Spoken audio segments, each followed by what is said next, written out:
Hello friends, my name is Preeti. आप देख रहे हैं एग्जाम 10 यूट्यूब चैनल। फ्रेंड्स, आज हम लोग डिस्कस करने वाले हैं geography top 300 question answer series का पार्ट 4। इसके पहले हम लोगों ने कुल 3 पार्ट इस वीडियो के डिस्कस किए हैं। अगर आपको ये वीडियोस देखने हैं तो आप हमारे प्लेलिस्ट में जाइए और वहाँ ज्योग्राफी क्वेश्चन आंसर सीरीज़ में जाकर के सभी वीडियोज़ देख सकते हैं। इसके अलावा आपको उस प्लेलिस्ट में ज्योग्राफी से रिलेटेड जो भी इंपॉर्टेंट क्वेश्चन होंगे, जो भी इंपॉर्टेंट टॉपिक्स होंगे, वो भी आपको वहाँ पर प्रोवाइड होगा। ठीक, तो आइए शुरू करते हैं टॉपिक को। शुरू करने से पहले मैं चाहूँगी कि अगर आपने चैनल को सब्सक्राइब नहीं किया है तो चैनल को सब्सक्राइब कर लें और बेल आइकन पर जरूर प्रेस करें। इसके अलावा अगर आप कॉम्पिटिटिव एग्जाम की तैयारी करते हैं तो इन सभी विषयों के लिए हमारे चैनल को सब्सक्राइब कर सकते हैं और प्लेलिस्ट में फ्री वीडियो क्लासेस देख सकते हैं। आइए देखते हैं कि आज का हमारा पहला क्वेश्चन क्या है। पहला क्वेश्चन है हमारा कि निम्नांकित में से कौन सा युग्म सही सुमेलित नहीं है। मतलब कुछ ऐसे सिद्धांत दिए हुए हैं और उनके प्रवर्तक हमसे पूछ रहा है इनमें से कौन सा सही नहीं है। तो देखते हैं। पहला है हमारा कि व्यवहारिक संभववाद। यह सिद्धांत दिया गया है जॉर्ज टैंथम के द्वारा। इसके अलावा अगर हम लोग बात करें वैनिक निश्चयवाद, यह किसने दिया है? ग्रिफिथ टेलर ने। तीसरा हमारा निश्चयवाद का सिद्धांत किसने दिया? तो निश्चयवाद का भी सिद्धांत किसने दिया है? टेलर ने दिया है। हमारा सही आंसर क्या होगा? Option number C. अगला है हमारा केंद्रीय आलू अनुसंधान संस्थान निम्नलिखित में से किस स्थान पर स्थित है? ठीक, तो सबको पता है कि केंद्रीय आलू अनुसंधान संस्थान कहाँ पे स्थित है? शिमला में। ठीक है, यहाँ पे आलू के ऊपर रिसर्च की जाती है और उसकी कौन सी अच्छी प्रजाति बन सकती है, ये सभी रिसर्च कहाँ पे होते हैं? शिमला में होते हैं। अब आलू से हमारे और भी क्वेश्चन बनते हैं। ठीक, तो उन सभी क्वेश्चन को एक बार हम लोग देखते हैं। जैसे अगर हम लोग बात करते हैं कि संसार का जो मुख्य भोज्य पदार्थ है तो उसमें सबसे पहले क्या आता है? चावल आता है, फिर गेहूँ आता है, फिर मक्का। आलू की बात करें तो आलू संसार का 4th नंबर का मुख्य भोज्य पदार्थ है। बात करें कि आलू का ओरिजिन कहाँ है, कहाँ पर आलू की शुरुआत कहाँ पे हुई थी? तो पेरू में। इसका ओरिजिन कहाँ पे है? पेरू में है। और भारत में कहाँ से आया? तो भारत में पुर्तगालियों द्वारा लाया गया था। ठीक है, 17वीं शताब्दी में। अगला जो हमारा क्वेश्चन बनता है आलू से कि नंबर 1 पे आलू उत्पादक देश कौन सा है? तो नंबर 1 पे चीन है एंड सेकंड पे हमारा इंडिया है। अब इंडिया की हम लोगों ने बात कर लिया कि इंडिया तो आलू के उत्पादन में सेकंड नंबर पे है। इंडिया में कौन सा राज्य नंबर 1 पे है? तो इंडिया में यूपी नंबर 1 पे है। आलू के उत्पादन में कौन नंबर 1 पे है? यूपी। उसके बाद कौन सा है? वेस्ट बंगाल है। ठीक, पश्चिम बंगाल। आलू के टाइप्स कौन कौन से हैं? तो अप टू डेट, कुफरी अलंकार, कुफरी चंद्रमुखी, कुफरी बादशाह, ये सब आलू के प्रकार हैं। याद रखिएगा, इंपॉर्टेंट क्वेश्चन है। इसकी बुआई कब होती है? इसकी बुआई होती है सितंबर में। ठीक, एवं पहाड़ों पर इसकी बुआई कब होती है? तो फरवरी में। ठीक है, याद रखिएगा, इंपॉर्टेंट। कौन कौन से रोग होते हैं आलू को? आलू को पछेता अंगमारी रोग होता है। कौन सा होता है? पछेता अंगमारी। किसकी वजह से होता है? तो पाइटोपथोरा नामक कवक से होता है। और दूसरा होता है अगेती अंगकारी, यह भी किससे होता है? यह भी कवक से होता है। ठीक, अगला क्वेश्चन हमारा कि भारत तथा एशिया की एकमात्र अधोभौमिक संजय जल विद्युत परियोजना निम्न में से किस राज्य में स्थित है? तो अगर हम लोग बात करें जल विद्युत परियोजना की तो यह स्थित है हिमाचल प्रदेश में। ठीक, इसका कुल अगर हम लोग बात करें कितनी विद्युत का जनरेशन करती है तो 120 मेगावाट विद्युत का जनरेशन किया जाता है इस परियोजना के द्वारा। कहाँ पे है? तो यह किन्नौर, हिमाचल प्रदेश के किन्नौर जिलों में है। और किस नदी पर है?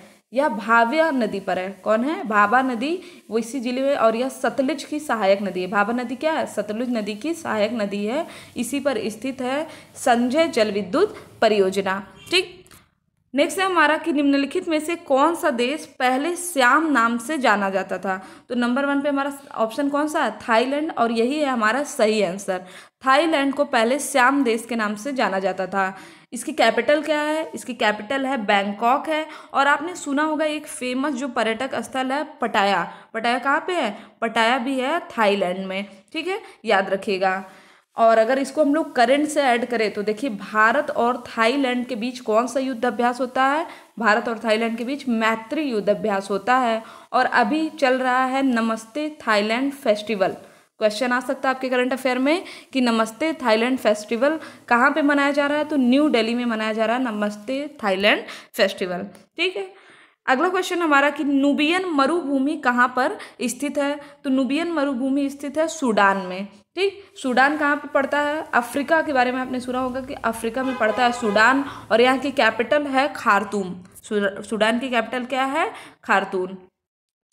नेक्स्ट है हमारा कि सागरी लवणता के कारण सागर के जल का, ठीक है, जल का क्या होता है? ठीक है, घनत्व तो कैसा रहता है? बढ़ता है कि घटता है? घटता है, लेकिन लहरें उठती। तो हमारा सही आंसर क्या होगा?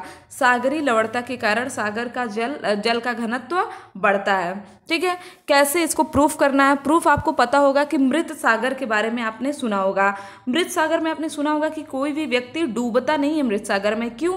क्योंकि उसका घनत्व अधिक होता है। अब सागरी लवणता से भी क्वेश्चन आता है कि किस झील की या किस सागर की लवणता सर्वाधिक है? तो देखिए, सबसे ज़्यादा लवणता तो है जिबूती लेक में। कहाँ पे है? जिबूती। इसमें 440% लवणता पाई जाती है। लेकिन अगर हम लोग बात करें पीएससी लेवल का जो हमारा एग्जाम होता है, उसमें क्या आता है?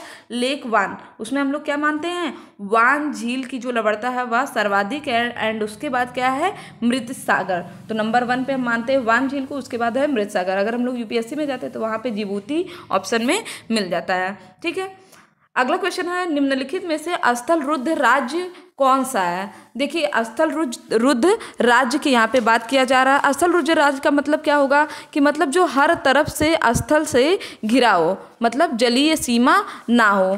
तो इसमें कौन सा है? सबको पता है कि यूपी है जो किसी भी तरफ से जलीय सीमा नहीं बनाता है समुद्र के साथ। बाकी अगर हम लोग बात करें कर्नाटक, आंध्र प्रदेश और उड़ीसा, तो ये सब क्या है? ये सब कोस्टल स्टेट है, तटीय राज्य हैं। अच्छा, भारत में कोस्टल स्टेट्स की संख्या कितनी है? तो कुल 8 कोस्टल स्टेट्स हैं। कौन कौन से? पहला तो हो गया हमारा गुजरात, दूसरा हो गया दमन दीव, तीसरा हो गया हमारा महाराष्ट्र, कर्नाटक, केरला, तमिलनाडु, आंध्र प्रदेश, उड़ीसा, कोलकाता। ये सभी क्या हैं?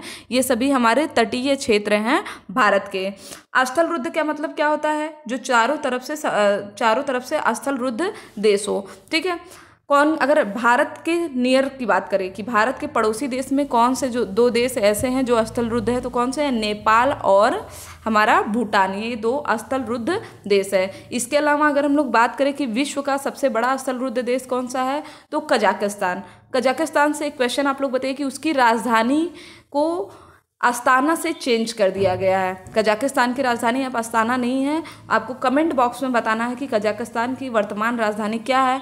कहाँ से आप पढ़ सकते हैं? आप हमारे करंट अफेयर के प्लेलिस्ट में जाइए, 25 मार्च के करंट अफेयर देखिए, वहाँ मैंने आपको पढ़ाया है कि कजाकिस्तान की वर्तमान राजधानी क्या है।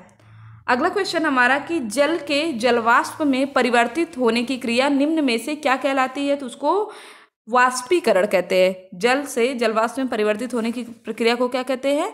वाष्पीकरण। नेक्स्ट हमारा कि समुद्र तल पर वायु दाब का मान कितना होता है? तो 1034 ग्राम प्रति वर्ग सेंटीमीटर होता है समुद्र तल पर वायु दाब का मान। और वायु दाब को मापते किससे हैं? तो बैरोमीटर से मापते हैं वायु के दाब को। ठीक है, किससे? बैरोमीटर से। नेक्स्ट हमारा कि वायुमंडल में पाई जाने वाली विभिन्न परतों का ऊंचाई के आधार पर सही क्रम क्या है? तो ये हमारे लिए काफ़ी इंपॉर्टेंट क्वेश्चन है, और हम लोग इसको पूरा डिटेल में देखेंगे, क्योंकि ये देखिए बहुत इजी भी है। एक बार पढ़ लेंगे तो आपको याद भी हो जाएगा। देखिए, जो वायुमंडल की सबसे निचली परत होती है वो कौन सी होती है? क्षोभ मंडल होती है। उसके ऊपर क्या होता है? उसके ऊपर होता है समताप मंडल। उसके ऊपर क्या होता है? उसके ऊपर होता है हमारा मध्य मंडल, एंड उसके बाद होता है हमारा आयन मंडल। ठीक है, तो हमारा सही आंसर क्या होगा? इसमें हमारा सही आंसर होगा ऑप्शन नंबर बी। थोड़ा सा जान लेते हैं सभी मंडल के बारे में।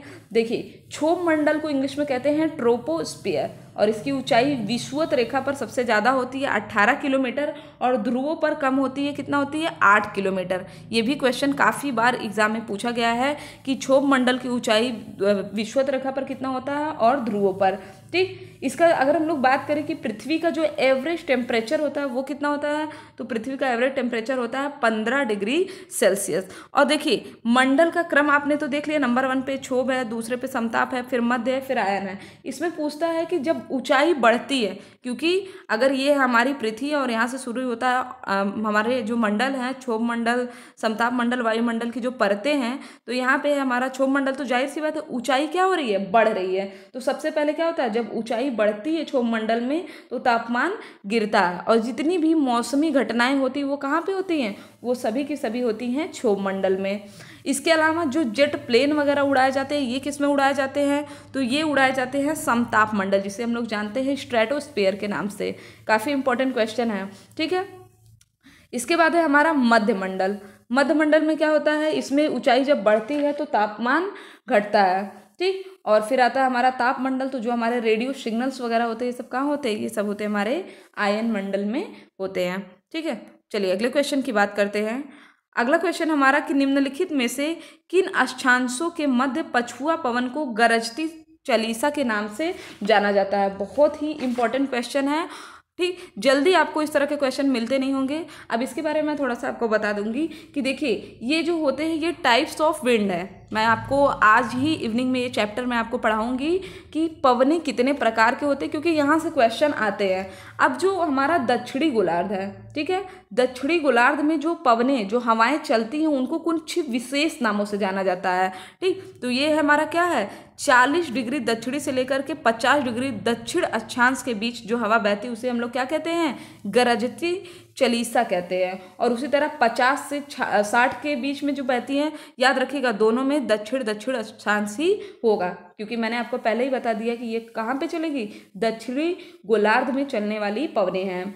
उसे कहते हैं हम लोग प्रचंड पचासा। 50 से 60 के बीच में जो चलती है उसे क्या कहते हैं, प्रचंड पचासा। और 50 से 60 के बीच में हमारा क्या हो जाएगा, चीखती साठा, ठीक है। तो ये सभी आज आपका इवनिंग में ये क्लियर हो जाएगा।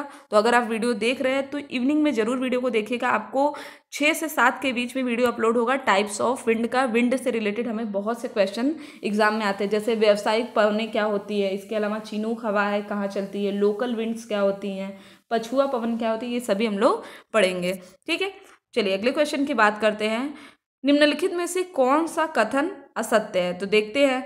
सामान्य ह्रास दर 1 डिग्री प्रति सेल्सियस 165 मीटर है, सही है। क्षोभ मंडल की ऊंचाई ध्रुवों पर 8 किलोमीटर और विषुवत रेखा पर 18 किलोमीटर, सही है। तीसरा है ग्रीष्म ऋतु में क्षोभ मंडल की ऊंचाई में वृद्धि हो जाती, सही है। हमारा सही आंसर क्या होगा, ऑप्शन नंबर डी। क्षोभ मंडल की ऊपरी सीमा पर ध्रुवों की तुलना में विषुवत रेखा पर अधिक तापमान होता है, हमारा ऑप्शन नंबर डी गलत है, ठीक है। नेक्स्ट है हमारा कि ओजोन परत वायुमंडल के किस स्तर में पाया जाता है, तो मैंने अभी आपको बताया ओजोन परत कहाँ पे पाया जाएगा, समताप मंडल में। और जो जेट प्लेन्स वगैरह है वो कहाँ पे चलते हैं, वो भी चलते हैं समताप मंडल में।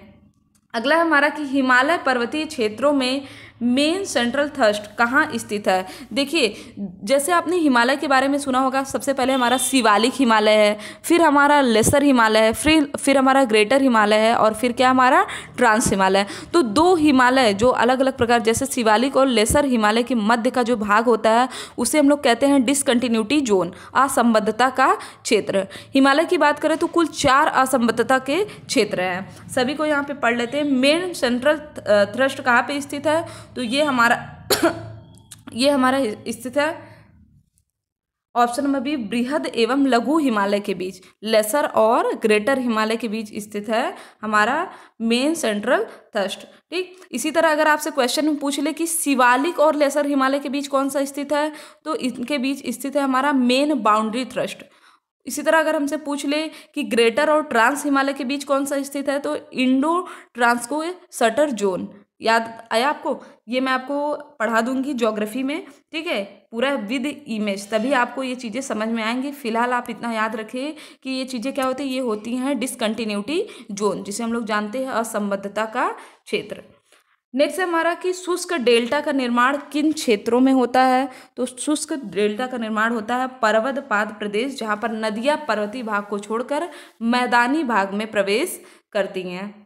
फिर हमारा कि नीफे में किसकी अधिकता होती है, नीफे में निकिल और फेरियम की अधिकता होती है, किसकी, निकिल और फेरियम, ठीक।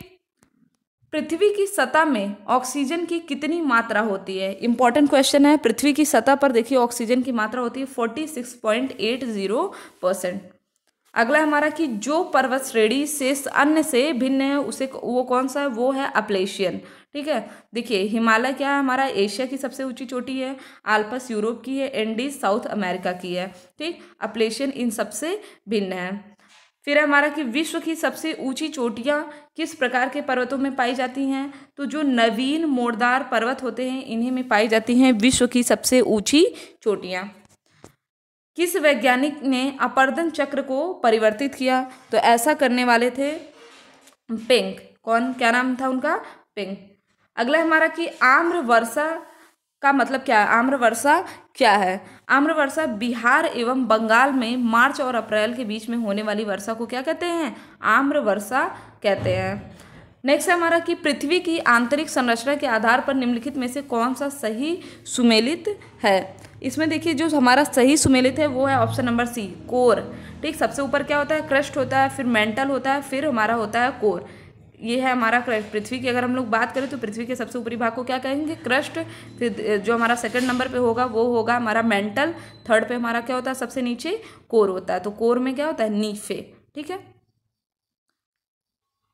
अगला क्वेश्चन हमारा कि एवलांस को निम्नलिखित में से किस रूप में परिभाषित किया जा सकता है?